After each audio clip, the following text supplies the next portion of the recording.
자, 오늘은 감옥에서 찬양하는 사람들이라는 제목으로 오늘 본문 말씀을 생각해 보기를 원합니다. 따라해 보세요. 감옥에서 찬양하는 사람들.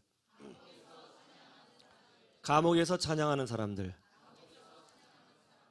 한 60대 신사분이 술을 많이 마셨어요. 살기가 너무 힘들었던 모양입니다. 어떤 고난이 있었을까요? 아니면 어떤 아픔이 있었을까요? 아무튼 술을 많이 마셨어요. 그래서 이제 술을 잔뜩 마시고 집으로 가려고 이제 지하철역에 들어갔어요. 이제 지하철을 타고 이제 집으로 가기 위해서 플랫폼 위에 딱 섰습니다. 그런데 잠깐 무슨 생각을 했어요. 골똘히 생각을 하다가 그만 철로에 뚝 떨어졌어요. 우리 생각에 철로에 딱 떨어지면 벌떡 일어나서 나오면 되지. 그렇게 하기 쉬운데 쉽지 않아요. 뚝 떨어졌어요. 몸이 아팠어요. 근데 마침 그 순간에 열차가 빵 하고 들어오는 거죠. 그 불빛이 쭉 보면서 내가 일어나야 되는데 한데 힘을 못 쓰는 거예요. 순간 깨달았어요. 아, 죽겠구나. 이게 끝이구나. 이게 끝이구나. 그러면서 공포에 막 질려있는 그 순간에 갑자기 젊은 청년이 확 뛰어오더니 이분을 힘껏 들어가지고 철로 밖으로 그 플랫폼 있죠. 그 위로 들어 올려줬어요. 살아난 거죠. 그런데 그 청년은 죽었어요. 이것이 일본에서 유학했던 이수연 씨의 이야기입니다. 2001년 1월 26일 60대 일본인 그 신사가 술에 취해서 철로에 떨어졌는데 아무도 감히 뛰어들지 못하는 거죠. 왜냐하면 열차가 막 들어오고 있으니까.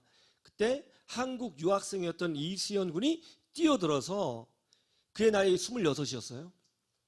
이분을 들어서 올려주고 본인은 이제 사망한 사건입니다. 이 사건을 통해서 일본 사람들이 한국 사람들을 존경하게 되는 그런 역사적인 장이 열어지게 되었습니다.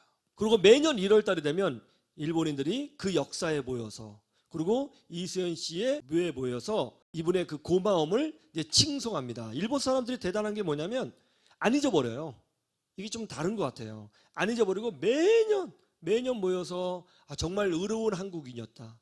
우리 일본인을 구한 한국인이었다. 그러면서 그를 기리고 기억해 줍니다. 아무도 나를 구해주지 않는 거죠. 그럴 힘도 없는 거죠. 그냥 보고 어떡해 저거 어떡해 그렇게 말만 하고 있는 거예요. 아무도 도와주지 않아요. 그런데 누군가가 뛰어들어서 나를 꺼내주고 살려줬어요. 바로 이것이 성경에서 말씀하고 있는 예수 그리스도인 거예요.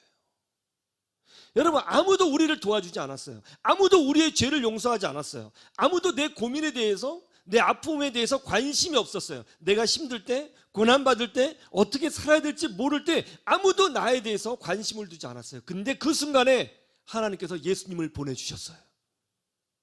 그리고 나를 구원하시고 예수님이 십자가에서 죽어주셨어요. 예수님이 나를 하나님이 자녀 만들어 주셨어요. 나를 위로해 주셨어요. 나를 붙들어 주셨어요. 그래서 우리에게 영생을 주셨어요.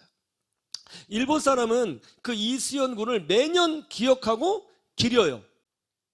예수님은 우리에게 영생을 주셨어요. 그래서 우리는 예수님을 영원토록 찬송하는 사람이 되어야 되는 것입니다. 이게 굉장히 중요해요. 예수님은 이 땅에서 왜 예수님이 예수님이신지를 분명히 보여줬어요. 한 시각장애인이 있었어요. 여러분, 지금도 앞을 보지 못하면 굉장히 힘들겠죠. 그죠? 만약에 여러분이 교통사고 나서 지금 앞을 보지 못하게 되었다면 여러분 어떻게 살 것 같아요? 후천적인 시각장애인이라면 굉장히 힘들 것 같아요. 다른 곳이 잘라져서 없어지는 것도 굉장히 크지만 만약에 너 팔 하나 없는 게 낫냐, 두 눈을 못 보는 게 낫냐, 그럼 여러분 뭐 고를 것 같아요? 그러면 둘 다 없어지는 거예요. 못 고르면 둘 다 없어져.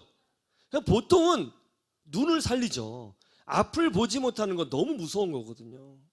지금도 앞을 보지 못하면 아무리 디바이스가 잘 돼 있고 세상이 좋아도 너무너무 힘든 거예요. 근데 고대 사회에 앞을 보지 못했다? 여러분, 이거 너무너무 절망스러운 거죠. 할 수 있는 거라고는 국어라는 것밖에 없는 거예요. 근데 유대인들은 장애를 입으면 아이고 저분을 내가 도와줘야겠네 그렇게 생각하지 않았어요. 어떻게 생각했어요? 죄를 져서 장애인이 됐구나 이렇게 했어요. 그래서 장애인이 있으면 손가락질하고 어떤 사람은 돌을 던졌어요. 이 나쁜 놈, 네가 죄를 졌으니까 장애인이 된 거지 그랬단 말이에요. 얼마나 비참했습니까? 얼마나 절망스러웠겠어요. 사는 것 자체가 고통이지 않았을까요?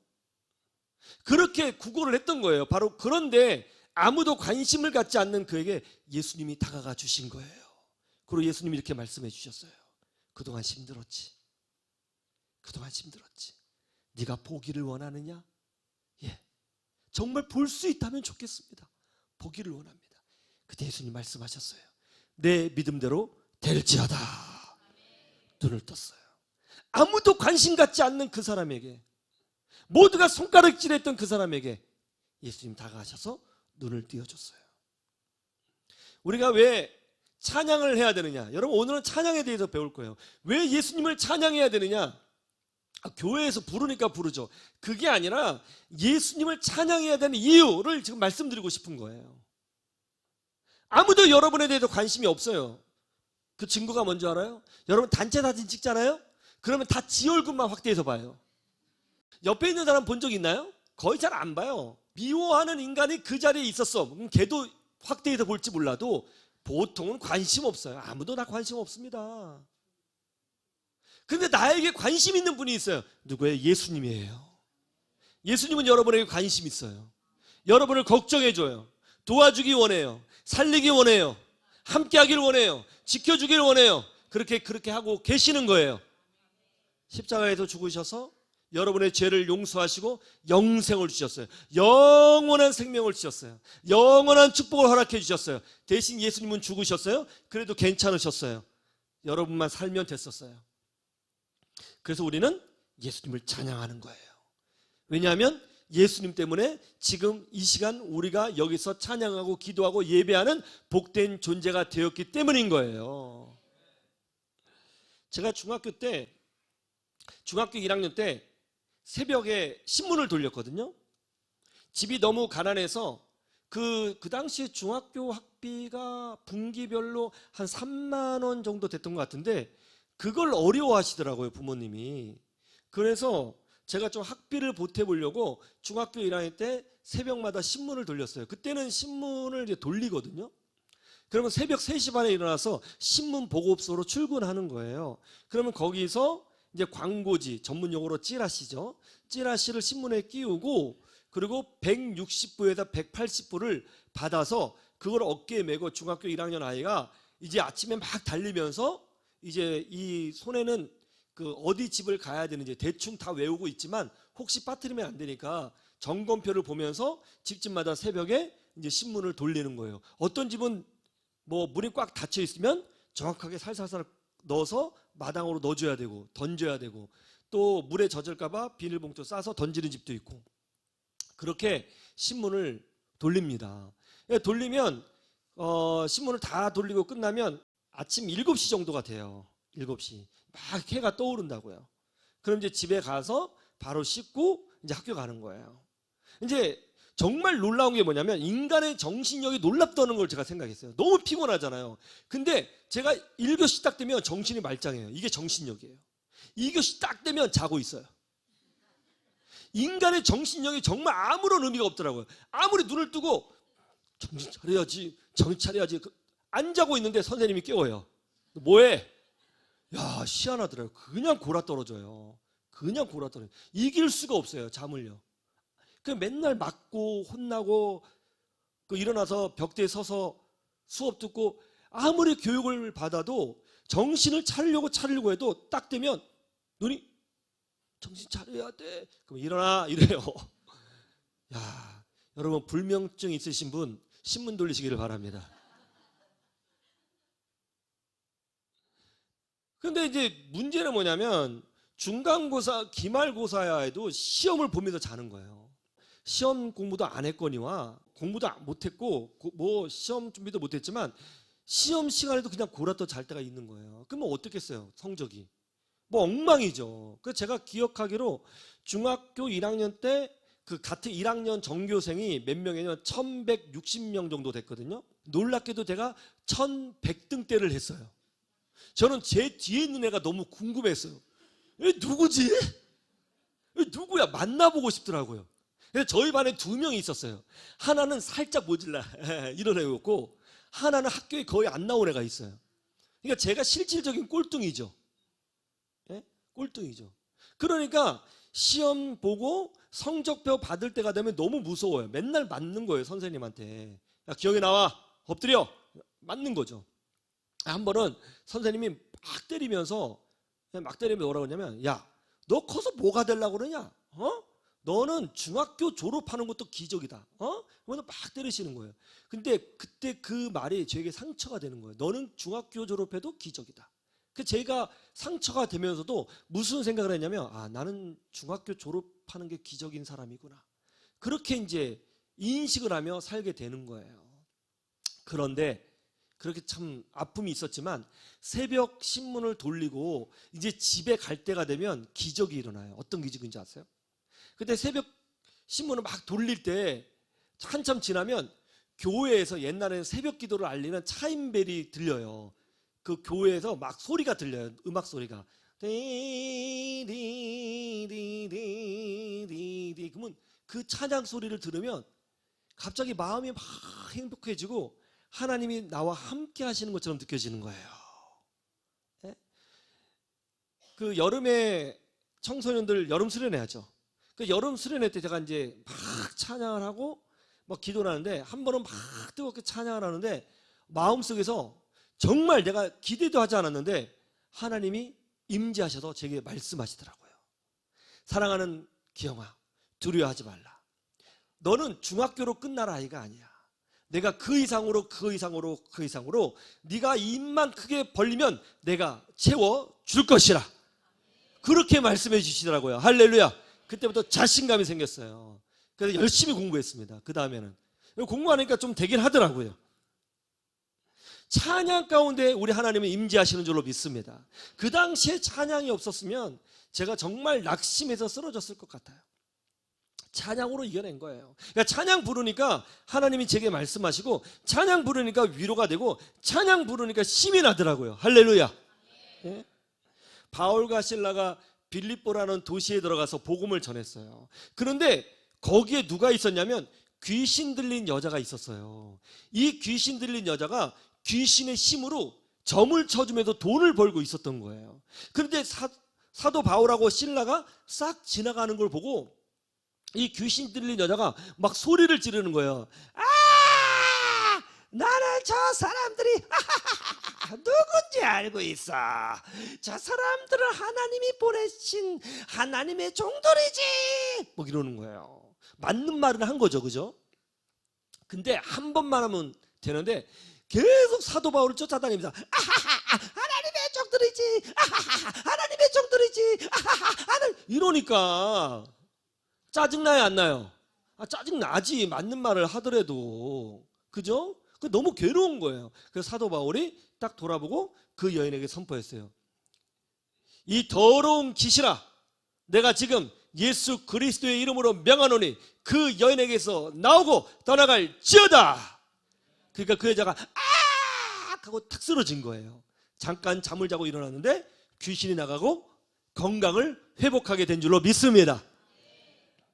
근데 이게 문제가 된 거예요. 왜냐하면 이 여자 뒤에는 조직폭력배가 있었어요. 이 여자가 귀신 들려서 귀신의 힘으로 돈을 벌면 뒤에 있는 조직폭력배들이 그 돈을 갈취하는 그런 구조였던 거예요. 근데 이 여자가 치유받아서 건강하게 되니까 점을 칠 수 있어요, 없어요? 점을 못 치잖아요. 귀신이 없으니까. 그러니까 조직폭력배들이 나서서 사도 바울과 실라를 잡은 거예요. 야, 니들 뭐야? 니들 때문에 우리의 소득이 끊어졌잖아. 그리고 뭐? 예수란 자가 죽었다가 부활했다고? 말 같지도 않은 소리 하고 있네. 그리고 뭐? 여호와 하나님을 믿고 예수님을 믿어야 구원받는다고? 야, 우리는 제우스 신을 믿어. 그러면서 사도 바울을 막 때리고 이제 자기와 결탁된 경찰서에 사도 바울과 실라를 넘겼어요. 그리고 고소합니다. 아유, 이 사람들이요, 우리 동네에 와서 문제를 일으키고 있습니다요. 아니 뭐 예수를 믿어야 구원받는다나? 뭐 그런 헛소리라고 다니고요. 지금 우리가 가지고 있었던 원래 종교와 전혀 다른 것을 얘기하고 있습니다. 이런 사람 냅두면 우리 마을 뒤집어집니다. 그랬더니 경찰서장이 아 그래요? 저놈을 매우 쳐라. 그래가지고 사도 바울하고 실라를 죽도록 때린 거예요. 그런 다음에 저놈들을 지하 감옥에 가둬라. 그래갖고 사도 바울과 실라가 지하 감옥에 갇히게 되었습니다. 그때 간수가 사도 바울과 실라를 감옥에 가두면서 뭐라고 얘기했냐면 내일 사형 집행일이야. 죽을 줄 알아. 그러고 간 거예요. 깜깜한 밤이었어요. 지하 감옥이에요. 빛이 하나도 안 들어오는 거예요. 여러분 우리가 인생을 살다 보면 우리 인생에 어둠을 경험할 때가 있어요. 밤 같은 인생이 있어요. 깜깜해요. 빛이 안 보여요. 도움이 없어요. 방법이 없어요. 해결할 길이 없을 때가 있는 거예요. 자녀의 문제로, 건강의 문제로, 물질의 문제로, 진리의 문제로, 인간관계의 문제로 어둠을 경험할 때가 있는 거예요. 그때 사도 바울이 하나님 이게 뭡니까요? 제가 다른 것도 아니고 주님을 위해서 헌신하겠다고 복음을 전했는데 이렇게 두들겨 맞고 내일 죽게 생겼습니다요. 하나님 정말 계신 거예요? 적어도 제가 주님을 위해서 이렇게 헌신하면 도와주셨어야죠. 이게 뭐냐고요. 내일 죽는다고요. 이렇게 하지 않았다는 거예요. 우리 신앙생활 하면서 그럴 때 있잖아요. 내가 주님을 위해서 헌신하고 11조 드리고 찬송하고 교회 청소하고 헌신했는데 왜 손해봐요? 왜 어려움이 있는 거예요? 정말 주님 계세요? 그럴 때가 있잖아요. 물론 여기 계신 분은 없는 줄로 믿습니다. 그럴 때가 있거든요. 사도 바울이 그렇게 하지 않았어요. 물론 그렇게 해도 괜찮았을 것 같아요. 그런데 그 어두운 순간에 절체절명의 위기의 순간에 사도 바울과 실라는 다른 것을 선택했어요. 뭐였어요? 오늘 본문 말씀 보세요. 자, 24절 25절 다 같이 시작.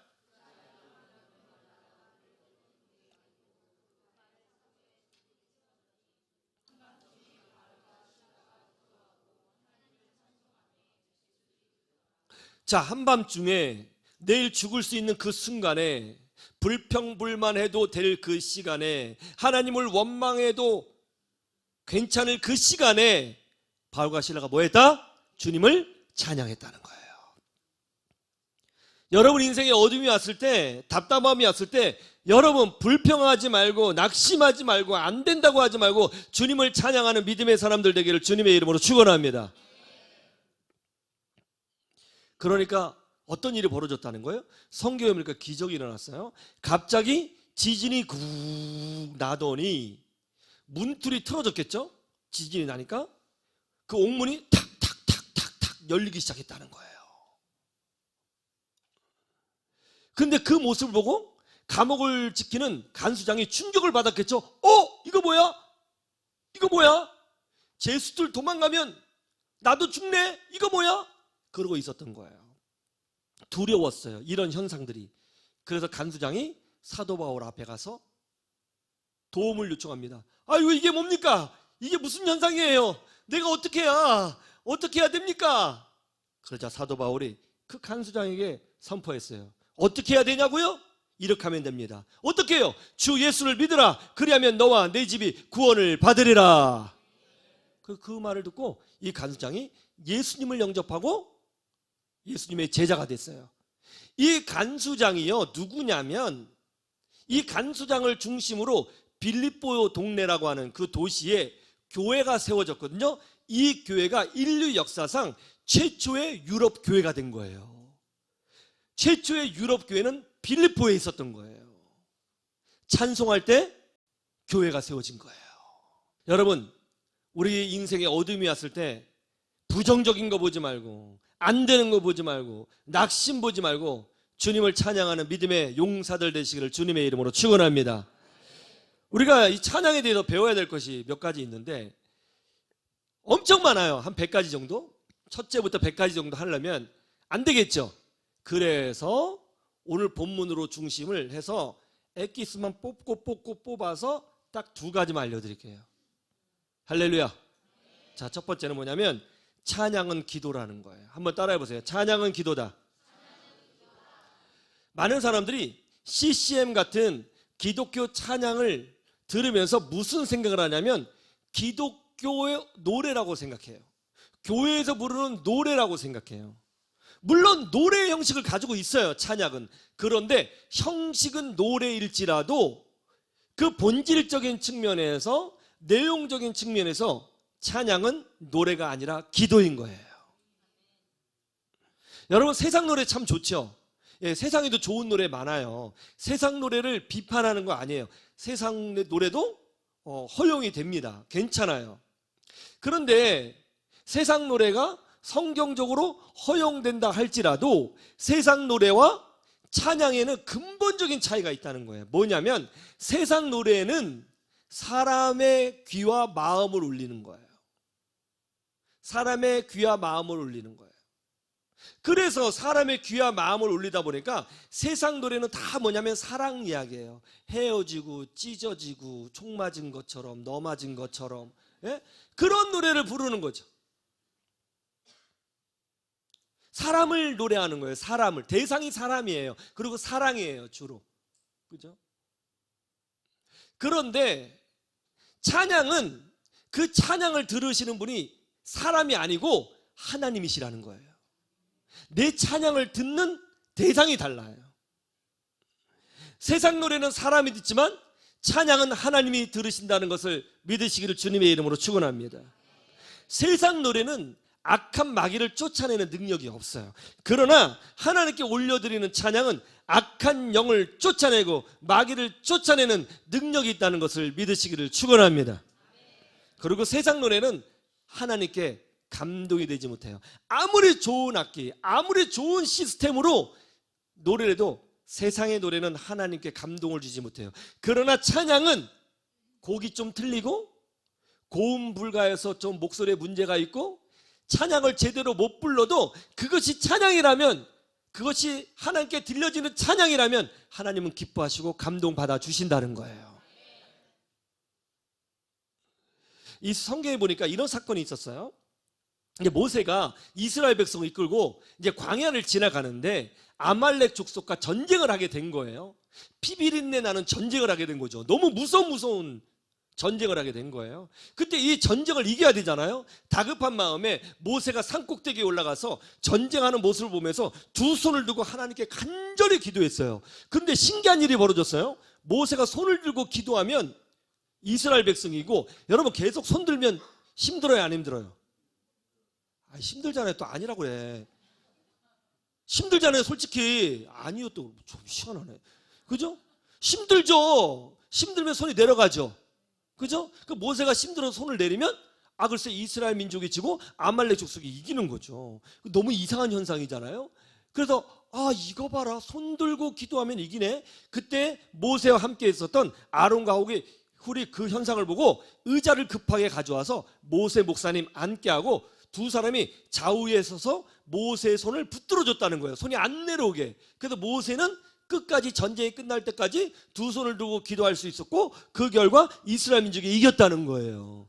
여러분, 전쟁에서 승리하는 비결은 기도예요. 영적 전쟁에서 승리하는 비결은 기도예요. 우리나라의 외교 전쟁에서 승리하는 비결은 기도인 줄로 믿습니다. 우리 청년들 취업 문제도 기도가 해답인 줄로 믿습니다. 여러분 가정의 문제도 기도가 해답인 줄로 믿습니다. 기도가 능력인 거예요. 그런데 이와 똑같은 현상이 또 하나 나타났어요. 그게 뭐냐면 여호사밧 왕이 남유다 왕국의 왕으로 있었을 그때에 암몬 족속, 모압 족속, 마온 족속, 이 세 개의 족속이 연합군을 형성해서 약소국이었던 남유다 왕국을 침공한 거예요. 자, 전쟁이 일어났어요. 그럼 어떻게 해야 돼요? 군사를 모집해야죠. 튀는 게 아니고, 튀어가 아니고요. 군사를 모집을 하고 무기를 확충해야 되는 거잖아요. 근데 여호사밧 왕은 군사를 소집한 것이 아니라 놀랍게도 성경에 보니까 찬양대를 조직했어요. 그리고 모든 백성이 듣도록 전쟁 전에 하나님께 찬양으로 영광 돌리게 했습니다. 그 내용도 이거예요. 여호와께 감사하라. 전쟁에 났는데 뭐가 감사해? 근데 여호와께 감사하라. 그는 우리의 목자가 되시도다. 할렐루야. 그런데 그날 밤에 기적이 일어났어요. 아까 세 개 민족이 연합군이라고 그랬죠. 뭐라고 그랬죠? 처음에 암논, 그리고 또요 모압, 그리고 마온, 이 세 족속이 연합군을 했다고 그랬잖아요. 이 연합군이 밤에 자기네끼리 갈등이 생겨서 싸우기 시작한 거예요. 그래 암몬과 모압이 싸우고 모압과 마온 족속이 서로 막 칼질하면서 막 싸워가지고 자기네끼리 분쟁이 일어나 싸워가지고 망해버린 거예요. 여러분, 전쟁은 하나님께 속했다는 것을 믿으시기를 축원합니다. 자, 보세요. 이스라엘과 아말렉 족속이 전쟁했을 때 모세가 두 손 들고 기도했더니 이겼어요. 모압, 암몬, 마온 족속이 연합군을 만들어서 쳐들어왔을 때 여호사밧이 찬양대를 만들어 찬양하니까 이겼어요. 두 개의 공통점이 있어요. 그게 뭐예요? 모세가 보여준 것이 굉장히 중요해요. 이 찬양은 노래가 아니라 모세가 손을 들고 기도했던 것처럼 하나님께 올려드리는 기도였다는 거예요. 여러분, 찬양은 그냥 노래가 아니에요. 기도인 거예요. 제가 이제 인터넷을 보다 보니까 독일의 한 한인교회 다니는 한 집사님이 이런 글을 올려놨더라고요. 본인이 이제 자전거 타는 걸 되게 좋아하는데 이 독일이 이제 가을이 되면 되게 추워진답니다. 엄청 그 기온이 막 쌀쌀하고 좀 기분 나쁜 추위 있잖아요. 11월 달에 비 왔을 때 그 느낌 있죠. 삭신이 쑤시고 막 추운 그런 거. 그때가 되면 이 알레르기성 비염 때문에 콧물이 엄청 나오고, 그리고 또 다양한 질병들이 막 나온다는 거예요. 그리고 이상하게 그때가 되면 설사병이 도져가지고 계속 설사를 한다는 거죠. 근데 이분이 하루는 그 찬양을 465장 찬양, 치유 찬양인데 그것을 막 부르게 되었대요. 내 몸의 약함을 아시는 주, 못 고칠 질병이 아주 없네. 괴로운 날이나 기쁜 때나 언제나 나와 함께 계시네. 할렐루야. 그 찬양을 막 부르고 기도를 했는데 집에 딱 가보니까 비염이 치료가 되어 있고 설사가 멈춰 있더라는 거예요. 그때부터 지금까지 한 병도 그 질병에 걸리지 않았다는 거예요. 찬양은 기도예요. 그런데 왜 찬양 부를 때 안 부르는 거예요? 왜 남들 하나님께 가까이 가려고 열심히 노래로 찬양으로 기도하는데 왜 여러분은 구경하고 있는 거예요? 왜 안 하는 이유가 뭐죠? 찬양할 시간에는 찬양을 해야 되는 거예요. 그때 악한 영이 물러가게 되는 거예요. 그때 축복이 임하는 거예요. 그때 기적이 일어나는 거예요. 찬양할 때 해야 되는 거예요, 여러분. 노래가 아니라고 왜 구경을 하냐고. 여러분, 찬양은 구경이 아니에요. 내가 하나님 앞에 기도하는데, 여러분 기도하라면 버벅될 거 아니에요. 나이 드신 권사님도 신앙생활 한 60년 하신 권사님도 기도시키면 버벅대요. 하나님 정말 참 오늘 정말 우리에게 은혜를 주시고 정말, 그러니까 정말 기도 들으면 정말 많이 들어. 힘들어요. 기도가 힘드니까 그거를 기도를 만들어 가지고 곡을 붙였어. 너무 아름다운 기도로 버벅거리지 않게. 그게 찬양이에요. 좋아요, 안 좋아요? 찬양을 가사로 삼아 기도해야죠. 그래야 정말 거리지 않겠지. 그죠? 찬양을 해야죠. 아까 처음에 우리 찬양 예배 들을 때 처음 찬양 예배 은혜로다, 그 찬양 있죠? 은혜로. 그거 가사 얼마나 좋아요. 우리가 그렇게 기도하려면 못해요. 근데 해놨다고. 그걸 갖다가 하나님 내가 자격이 없지만, 내가 문제가 많지만 그럼에도 불구하고 우리 주님이 나를 용서하셔서 하나님 자녀 삼아주시고 축복받게 만들어 주셨습니다. 이거 다 내 공로가 아니고 하나님께서 그저 공짜로 주신 은혜인 줄로 믿습니다. 그렇게 기도하는 거란 말이에요. 그때 우리 주님 들으시고 너의 기도를 내가 들어주노라 하면서 하늘 문을 여시고 기적을 보여주시는 거예요. 자, 두 번째 따라해보세요. 찬양은 횃불이다. 찬양은 뭐라고요? 횃불이 뭔지 알아요? 어두울 때 몽둥이에다가 이거 회 붙여가지고 불 붙이는 거, 그죠? 여러분 사극 같은 데 보면 횃불 많이 나오죠? 아이 도련님, 아씨를 아직도 못 찾겠사옵나이다. 얼른 가서 냉큼 찾아오너라. 예, 아씨 기억나요? 이 횃불. 그럼 지금은 이렇게 해야 되나? 찬양은 스마트폰 후레시다. 사울왕이 하나님께 두 번 불순종했어요. 한 번은 이제 블레셋 족속과 전쟁을 하게 되었는데 사무엘 선지자가 뭐라고 말했냐면, 전쟁은 하나님께 속해 있는 거니까 그냥 막 가서 싸우지 말고 먼저 예배 드리고 제사를 드린 후에 전쟁하십시오. 내가 제사 준비해서 올 테니까 그때까지 기다리세요. 그랬거든요. 그래서 이제 기다리고 있는데 사무엘 선지자가 좀 늦게 오는 거예요. 근데 그 사이에 저쪽 산 건너편에 있는 이 블레셋 족속은 얼굴에 문신까지 해가지고 도끼 들고 으아 하면서 막 달려올 것 같은 거죠. 그러니까 이스라엘 병사들이 무섭잖아요. 그래서 아유 쟤네 봐, 머리 빡빡인데 문신했어, 너무 무식해 보여, 도망가는 거죠. 그 모습을 보니까 사울 왕이 다급했던 것이죠. 선지자님 오셨느냐? 아직 안 오셨습니다. 야, 선지자고 보고 안 되겠다, 먼저 내가 그냥 제사 지내자. 지가 뭐 목사님이야 뭐야, 지가 멋대로 제사를 드려버렸어요. 야, 우리 제사 지냈으니까 이제 싸우려 가 고 말했는데 뒤에 사무엘 선지자가 지금 뭐 하세요? 이렇게 한 거죠. 두 번째 불순종은 뭐냐면 아말렉과 전쟁을 하게 되는데 사무엘 선지자가 사울 왕에게 아말렉과 전쟁할 때 하나님께서 이번에는 반드시 승리를 주실 것입니다. 그때 그들의 양과 염소와 소와 가축을 전리품으로 취하지 마십시오. 다 하나님께 드리십시오 라고 했어요. 근데 정말 하나님 말씀대로 전쟁에 승리했거든요. 근데 거기 양을 보니까 아유, 양 한 마리가 얼마야, 이 소 한 마리가 얼마냐고. 그거 모아놓으면 한 100억 정도 되겠어.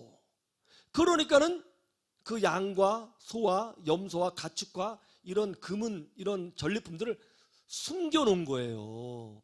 그때 사무엘 선지자가 와서 그랬어요. 지금 뭐 하고 계시는 겁니까? 지금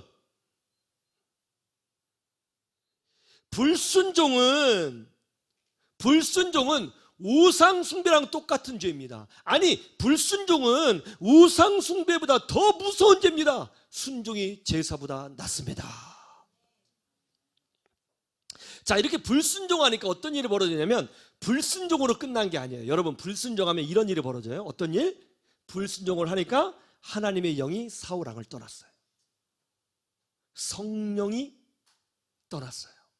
성령이 떠나니까 어떤 일이 벌어졌어요? 그 안에 악령이 들어온 거예요. 불순종은 성령을 근심케 하고 성령이 떠나면 그 자리에 악령이 들어온다. 악령이 들어오니까 사울 왕이 왕인데 정신병적인 행동을 하는 거야. 뭐 이러고 갑자기 칼로 갖다가 막 아무나 자기 신하 죽이려고 그러고. 심각한 거죠. 그리고 괴로워하는 거죠. 정신병으로. 악령 때문에. 그러니까 신하가 말합니다. 폐하, 이 나라 중에 찬양을 잘하는 사람을 불러 왕 앞에서 찬양을 하게 하시면 어떻겠습니까? 혹시 그것이 왕의 질병에 좀 도움이 될까 하나이다. 그래, 한번 찾아봐라. 쫙 찾았더니 놀랍게도 찬양 잘하는 사람을 만났는데 그 사람이 다윗이었어요. 그 다윗이 기타를 치면서 이제 사울 왕 앞에서 찬양을 부르기 시작합니다. 근데 성경에 뭐라고 되어 있냐면 다윗이 사울 왕 앞에서 찬양을 하며 악령이 떠나더라. 제가 군대에 있을 때 일이에요. 옛날에는 방위라고 있었어요. 혹시 방위 아세요?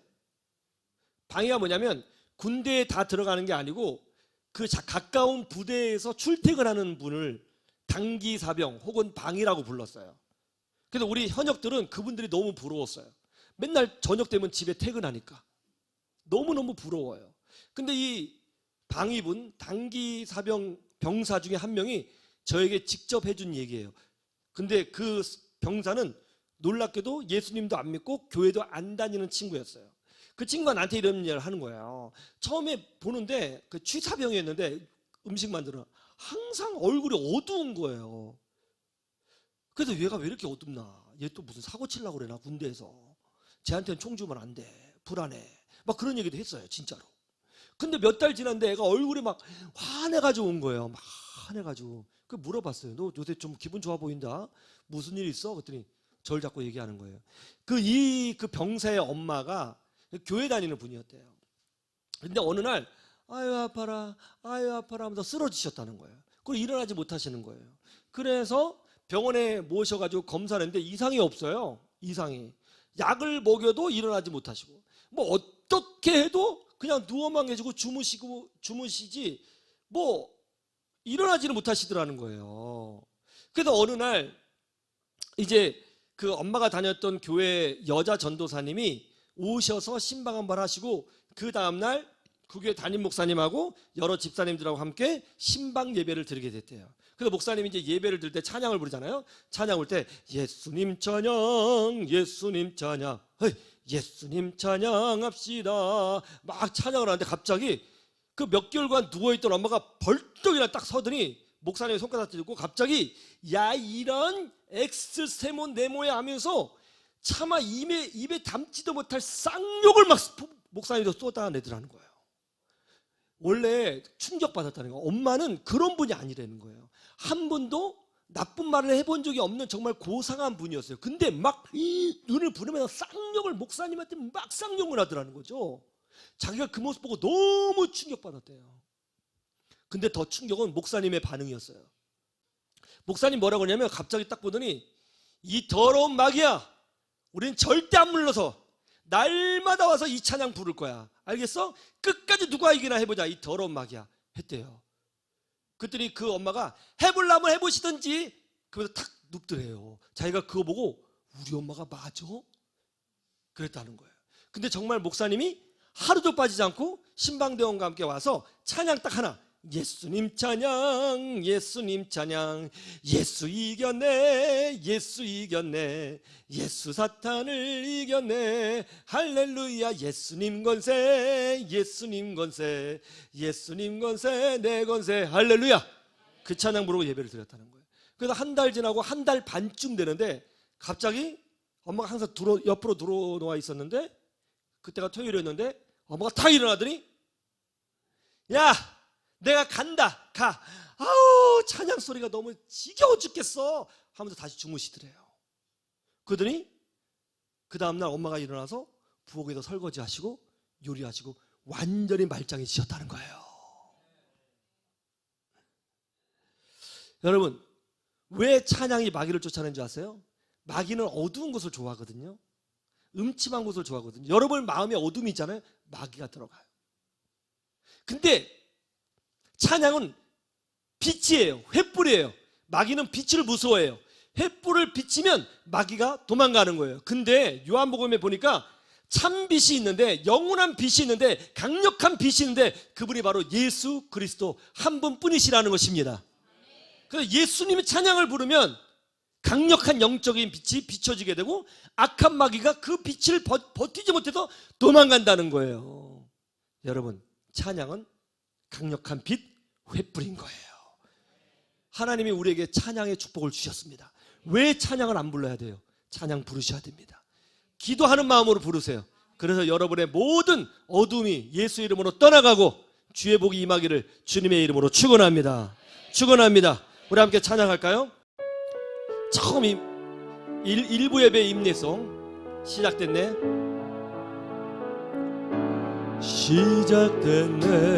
시작됐네. 우리 주님의 능력이 나의 삶을 다스리고 새롭게 하네. 자유하네. 자유하네. 죄와 사망으로부터 나의 삶은 변화보다 충만하네. 은혜로다 은혜로다 은혜로다 주의 은혜 주의 은혜 한량없는 주의 은혜 은혜로다 주의 은혜 변함없는 신실하신 주의 은혜. 시작됐네. 우리 주님의 능력이 나의 삶을 다스리고 새롭게 하네. 자유하네. 죄와 사망으로부터 나의 삶은 변하고 난 충만합니다. 다같이 손을 들고 은혜로다 주의 은혜 한량없는 한량없는 주의 은혜 은혜로다 주의 은혜 변함없는 신실하신 주의 은혜로다 은혜로다 주의 은혜 한량없는 주의 은혜 은혜로다 주의 은혜 변함없는 신실하신 주의 은혜. 할렐루야. 아멘. 할렐루야. 여러분 예수 믿는 사람들은 다윗과 같은 사람 돼야 돼요. 찬양 많이 불러야 되는 거예요. 이건 노래가 아니에요, 여러분.